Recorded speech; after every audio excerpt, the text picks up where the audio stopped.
Muy buenas tardes, hermanos, que el Señor Jesucristo los bendiga grandemente.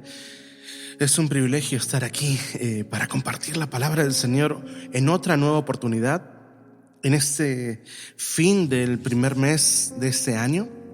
Y sépame disculpar mi voz, estaba orando para que el Señor me pudiera ayudar porque no puedo respirar, me está costando un poquito la pronunciación y la respiración, pero no quería dejar de ser responsable con lo que me toca y de compartir la palabra de Dios para este día. Así que solo pido disculpas y me amparo en Él para poder compartir bajo la guía de su Espíritu Santo en este tiempo. El título de este mensaje de esta jornada es Guerras innecesarias. Guerras innecesarias. Al estudiar más y más las Escrituras podemos notar cómo hay dos cosas que resaltan a lo largo de la historia hasta el día de hoy que podemos notar. Número uno, que cada vez surgían menos los Enoc, Abraham, Moisés, Josué, Elías, Eliseo, Samuel, David, Daniel, etc. Personas comunes y corrientes, pero que tenían una relación íntima con Dios, un amor genuino a Él, una obediencia tan fuerte como la fe que poseían. Y número dos, paralelamente, el pueblo más se alejaba de Dios y pocas veces se acordaban del Señor cuando caían en desgracia o cuando ya era demasiado tarde y las consecuencias estaban a lo largo y ancho de su presente y porvenir. ¿Se da cuenta? Entonces observamos que solo unos pocos han deseado vivir con el Señor y la gran mayoría decidió estar alejados de su presencia. Pero ¿es esto lo que Dios anhela o espera? ¿Será que eso trae alegría al corazón del Padre? ¿Cómo se sentirá el Señor al ver a su pueblo que fue destinado para amarlo y estar con Él, ahora lejos de su presencia, en pecados, viviendo como si jamás lo hubieran conocido, amando más al mundo y a lo malo que su misma presencia? ¿Qué sentirá el corazón del Padre al ver que su amado pueblo, su iglesia amada hoy, en nuestro corazón deseemos el fruto del pecado, hacer lo malo, queriéndonos salir con la nuestra, diciendo y afirmando ser cristianos, diciendo que lo amamos a Él, pero que en la práctica más bien parezca que lo odiamos porque abrazamos todo lo que Él aborrece? Aquellos que son padres hoy, creo que entenderán mis palabras. ¿Cómo se sentirían al ver que sus hijos aman más la desobediencia o les gusta más obedecer, entre comillas, a extraños y las tonterías que les dicte su corazón, a lo bueno que ustedes le están recomendando? ¿Cómo se sentiría? Qué dolor, qué tristeza, qué decepción es llegar a ese punto, amados míos. Muchas veces podemos pensar que esto es algo común en el de afuera, en aquel que no conoce de Dios, en el otro, en los vecinos o incluso en la otra iglesia. Pero no, amados, esto pasa aquí, esto pasa en nuestro corazón y no debe ser más así. Si nos miramos bien, y se lo dice a alguien que al hacerlo me he encontrado con la vergüenza de hallar cosas en mí que un cristiano no debería tener, menos un pastor. Y ahí estaban. Y lo digo para vergüenza mía. Actitudes, pensamientos, deseos, cosas que amaba que son tan contrarias a la fe que poseo, que al observarme solo me dio vergüenza de mí mismo, coraje, porque sin darme cuenta todo eso que tenía permeaba mi fe. Eso afectaba mi relación con Dios. Eso ensuciaba el ministerio. Eso cortaba mi amor para Él. Es menester Y trabajo nuestro observarnos y darnos cuenta cómo estamos parados hoy frente al Señor.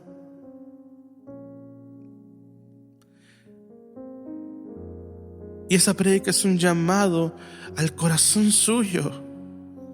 Entiéndame, es un llamado no del corazón de este pastor, es un llamado del corazón del pastor de pastores a su corazón. Y es algo que a mí también me toca vivir. Es que me puse a pensar fuera de Jesucristo, ¿a quién más mi corazón se acercaba? ¿A ser alguien como un Enoc, un Josué? ¿O más bien como el promedio de los demás creyentes que acuden a la iglesia, diezman, ofrendan, cantan, alaban? Sí, intentan hacer cosas buenas en nombre de la fe y de su Dios, pero en realidad su corazón está tan lejos de su amado como lo es el norte del sur. Y esto me hizo acordar a un versículo que nuestro Señor y Salvador citaba del Antiguo Testamento en Marcos capítulo 7 verso 6, que es muy famoso, usted lo recordará, que dice: respondiendo él les dijo, en Marcos 7:6, respondiendo él les dijo: hipócritas, bien profetizó de vosotros Isaías, como está escrito: ese pueblo de labios me honra, mas su corazón está lejos de mí. ¿En qué grupo está usted? ¿En qué grupo está usted? Y sabe, me quedé meditando en esta pregunta en estos días que tuve que atravesar por esto del COVID. Y la respuesta a esa pregunta me replanteó una diversidad de cosas que el Padre me llamaba a atender. Porque durante este tiempo de estar aislado en tratamiento, traté de ocupar mi tiempo y veía series bíblicas, pero hubo una que despertó mi interés. Ya la había visto y se las recomiendo, de hecho, a cada uno de ustedes. Por favor, es la serie Josué y la Tierra Prometida. Está en YouTube, está en diferentes plataformas. Si no la vio, le sugiero que la vea. Antes de estar viendo La Rosa vea estas cosas que son más interesantes. Ya la había visto, pero como que sentía que había algo más que debía de ver o aprender, y de hecho sí, aprendí muchas cosas que se me habían pasado en la primera vez que había visto. Y cuando terminó la serie, me interesé en saber más de lo que pasó luego de lo que muestra la serie Josué y el pueblo y la tierra prometida. Y ya lo sabía en general, pero no me había metido en la palabra de esta forma o de esa manera para comprender más la voluntad del Señor y lo que hacemos nosotros muchas veces. Y me llevé una sorpresa al estudiar sobre lo que seguía a continuación. Vamos a ver un poco de historia. Y esto es para acercarnos al centro del mensaje de hoy. Dios había mostrado lo que jamás mostró a 3 generaciones entre Moisés y Josué. Fue tal la mano poderosa de Dios para liberarlos de la esclavitud de más de 400 años que hasta hoy nos emocionamos al leerlo, al saber que nuestro Creador fue capaz de ello y de mucho más para liberarlos de la mano de Egipto. De hecho, esas 3 generaciones fueron testigos oculares, presenciales del poder único del Señor, que usted ni yo pudimos ver, pero ellos sí lo vieron en vivo y en directo, pero aún así se quejaban, renegaban, desobedecían, murmuraban, criticaban, se rebelaban ante el Señor y sus autoridades, etcétera, etcétera, etcétera. Aún con tantas bendiciones, eran así con su Señor. Y consecuencias habría, por supuesto, de su proceder. Ahora bien, pese a todo, el Señor les permite disfrutar de la tierra prometida, les permite tener grandes victorias y disfrutar de hazañas únicas con Josué al mando y lo que recordamos. Pero luego de la muerte de Josué sucede un fenómeno singular, y aquí viene el punto en cuestión que me puse a leer, ¿no? Todas las generaciones que vieron estas maravillas del Señor terminan muriendo de forma lógica y la historia de la nación cambia. La Biblia registra que en esos tiempos el pueblo de Dios, el pueblo santo de Dios, se apartaba tan fácilmente de su presencia. Se apartaba tan fácilmente de su Dios, y para colmo de males eran esclavizados por años. Y en su angustia pedían rescate al Señor, y Él levantaba de vez en tanto una persona, un juez, un siervo o una sierva que los lideraba en pos de la presencia del Señor y para vivir conforme a la palabra, para guiarlos en batalla contra los enemigos, para terminar siendo libres por su mano, y terminaban viviendo en paz mientras ese juez o esa persona viviera. Pero déjeme decirle algo: cuando moría el juez, al morir el juez, otra vez Israel volvía a ser idólatra, a vivir como querían. Terminaban siendo cautivos por pueblos extraños, hasta que se acordaban de aquel Dios de sus padres, hasta que en esos momentos de dolor se acordaban de quién era el Señor, de donde habían surgido, y pedían ayuda, oraban, y Dios los oía y los liberaba por medio de otro juez. Y así fue por años, un círculo vicioso que no acababa. E Israel no aprendía la lección. Pero me surgía una pregunta al leer todo esto. Y todo esto lo puede ver en el libro de Jueces. ¿Por qué estas generaciones no eran más parecidas a las anteriores? ¿Por qué Israel terminaba tan lejos de Dios y en idolatría en la medida que las generaciones avanzaban? ¿Por qué?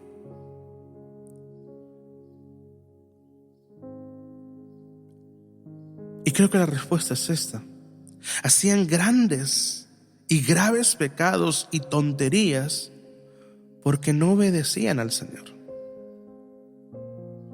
Y no obedecían al Señor porque no amaban de verdad a Dios. Y no le amaban porque ellos de verdad no le conocían. Esa es la respuesta. No conocían a Dios, no tenían una relación genuina, estrecha, no vivían para Él, no entendían lo que Dios anhelaba para ellos, porque no vivían lo de sus padres, no vivían la fe que sus padres les habían inculcado. Ellos no habían sido testigos del poder de Dios como sus padres y sus abuelos lo fueron. Solo tenían la información, el conocimiento, pero no tenían una relación y amor genuino por su Salvador. No lo tenían. Usted puede tener, amado, todo el conocimiento bíblico del mundo. Se puede saber la Biblia de Génesis a Apocalipsis. Puede citarme de memoria los salmos, los proverbios, todas las palabras de Cristo. Pero si usted en su intimidad y en su corazón no tiene una relación de amor y obediencia, donde el Señor sea realmente su todo, donde Él realmente lo gobierne y sea Señor de su vida, entonces no es un cristiano. Y me duele decirlo, porque esto es para usted y es para mí. Si el Señor no gobierna la casa, no somos cristianos. Si Él no está por encima nuestro, por más que usted grite, proclame, cante, escriba, anuncie, no es un verdadero cristiano.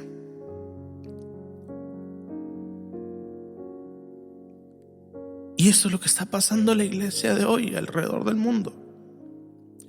Acompáñenme a la Biblia, a un solo versículo, al versículo central de esta jornada. Vamos al libro de Jueces, capítulo 5, verso 8. Jueces, capítulo 5, verso 8. y es el texto central de este mensaje de hoy. Dice así la bendita palabra del Señor, seguramente ya lo halló. Jueces 5:8 dice: cuando escogían nuevos dioses, la guerra estaba a las puertas. ¿Se veía escudo o lanza entre 40,000 en Israel? Se lo repito. Cuando escogían nuevos dioses, la guerra estaba a las puertas. ¿Se veía escudo o lanza entre 40,000 en Israel? Se lo voy a leer en la versión Nueva Traducción Viviente. Dice, Jueces 5:8: cuando Israel escogió nuevos dioses, la guerra estalló a las puertas de la ciudad. Sin embargo, no se veía ni un escudo ni una lanza entre 40,000 guerreros de Israel. El capítulo 5 de Jueces es una canción, posiblemente compuesta por Débora y Barak, dos jueces que el Señor levantó para librar a su pueblo. Se le puso música a la historia de la gran victoria de Israel registrada en el capítulo 4 sobre Sísara y los cananeos. Ese cántico de victoria fue acompañado por una gran celebración y proclamaba la grandeza de Dios al darle el crédito por la victoria, porque Él dio la victoria. Fue una manera excelente de preservar y contar de nuevo la maravillosa historia de generación en generación de cómo Dios libertó una vez más a su pueblo escogido. Pero curiosamente, en medio de ese canto de algarabía, de celebración, de gozo, de fiesta, hallamos en el versículo 8 la razón de tantos problemas de la nación de Israel e incluso de los nuestros para con Dios. Y está en el versículo que leímos, en Jueces 5:8. Léalo todo porque es muy interesante. Pero Jueces 5:8 dice, me quedo solamente con la mitad: cuando escogían nuevos dioses, la guerra estaba a las puertas. Qué interesante que el Espíritu Santo inspirara a Débora y a Barak a escribir y dejar esto plasmado. La idolatría era la causa de la invasión del extranjero y de la incapacidad interna para resistirla. Aún en las ciudades amuralladas, los israelitas no estaban a salvo, ya que estaban desarmados. Y aquí, cuando habla de escudos y de lanzas, el escudo representa las armas defensivas y la lanza las ofensivas. Entonces, ¿qué nos quiere decir esto? A los israelitas les faltaba toda clase de armas. Esto debe tomarse como una hipérbole. Una hipérbole es como una exageración en lo escrito para dar una enseñanza práctica o una idea muy clara. Israel tendría algunas armas, pero eran nada comparadas con las de sus enemigos, los cananeos. Amados, cuando usted y yo pecamos, cuando somos idólatras y amamos a cosas o a personas más que a Dios, cuando Él no es el centro de nuestra fe verdadera, nos exponemos fácilmente a los enemigos y nos encontramos desarmados, como solos frente a circunstancias que jamás debíamos de pasar, solos frente a un ejército inmenso. Si no oramos ni tenemos una relación de amor cercana con nuestro Señor, si no nos tomamos el tiempo de leer su palabra más que cualquier serie, película, youtuber preferido, a cualquier actriz, cantante, deporte, amigos o lo que sea, si no obedecemos, estaremos a merced de cualquier enemigo. Estaremos a las puertas de la guerra y desnudos, sin armas ni protección. Es que no podemos esperar que Dios nos favorezca y nos bendiga cuando deliberadamente le desobedecemos. Es como aquel que tal vez cristiano que no tenga dinero y se ponga a orar y diga: Señor, ayúdame ahora que voy a robar un banco, protégeme. Y de lo que saque voy a darte el diezmo y la ofrenda, porque es algo absurdo. Dios no va a bendecir, Dios no va a proteger, Dios no va a respaldar lo que esté mal.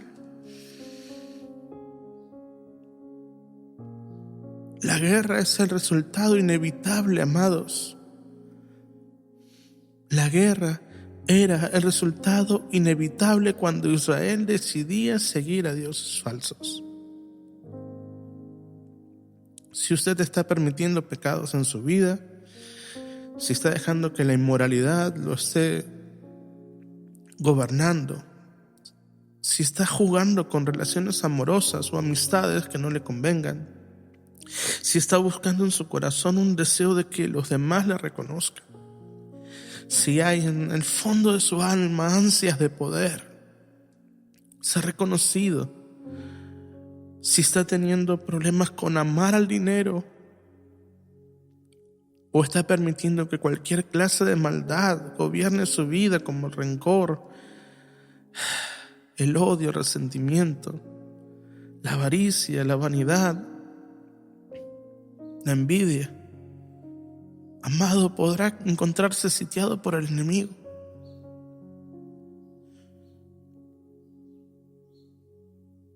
El estrés, la ansiedad, la enfermedad, la fatiga, las presiones lo estarán rodeando.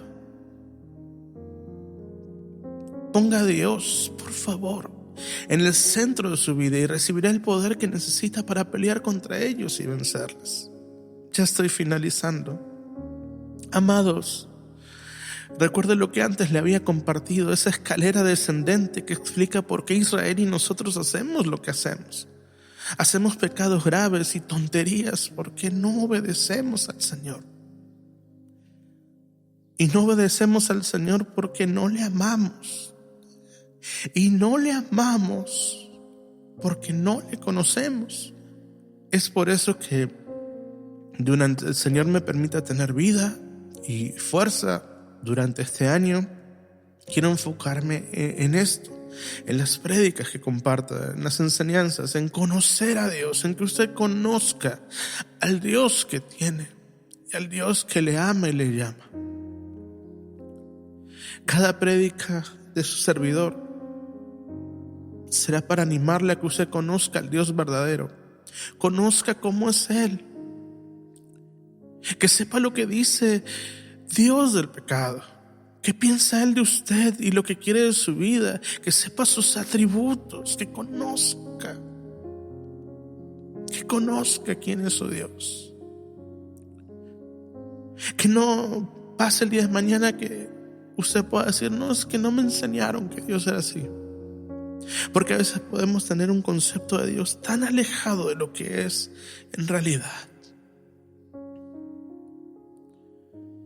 Y sé que el conocerle le va a llevar a obedecerle, a respetarle, no por miedo, sino que lo llevará a obedecerlo por amor, por quién es Él en su vida. Y lo hará porque le ama, porque ha decidido caminar hoy con Él, como un Enoc, como un Abraham, como un David, pero ahora en esta generación. Déjeme a modo personal decirle que si pudiera caminar como alguien, a mí me gustaría caminar como un Enoc, alguien que era amigo de Dios, que caminó con Dios y fue tan amado por el Señor que se lo llevó. No vio la muerte. Fuimos llamados a estar con Él. Estemos con Él, mis amados, y vamos a conocerlo. Dios les bendiga. Hasta aquí el mensaje de esta jornada. Disculpen mi voz,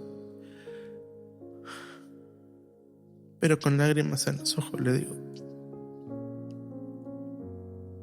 valora al Dios que tiene. Evítese guerras innecesarias. Evítese dolores. Evítese angustias. Sí, vamos a tener dolores y angustias y aflicciones. Cristo dijo que íbamos a pasarlo y es parte de la vida del cristiano. Pero hay algunas que son innecesarias, que solamente vienen por la torpeza, por la necedad, por la tontería nuestra. No permita que esas afecten su vida, porque son las que traen más dolor, traen esclavitud, traen angustia a usted, a los suyos, a su iglesia, a su nación. Dios les bendiga. Dios les bendiga.